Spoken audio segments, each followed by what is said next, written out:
सब हमें पता चला कि आपको चोलिस्तानी गाँव का बहुत शौक है। ये कब से आपको शौक है? देखें, मुझे तो गाय का तो बचपन से ही शौक था। अच्छा।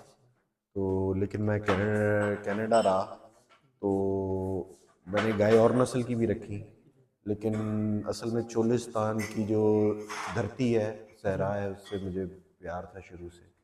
और उसकी फिर उसी से सिलसिले में उसकी गाय से भी फिर मोहब्बत पैदा हुई। तो जी, आपको बचपन से शौक था?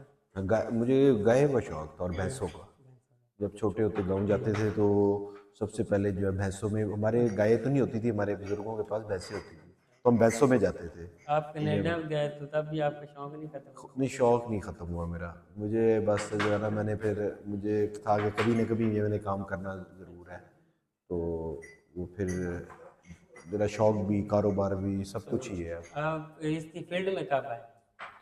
ये इसकी फील्ड में मैं जब कनाडा था तभी मैंने शुरू कर दिया था। मैंने फार्म तकरीबन 2011-12 में बनाया।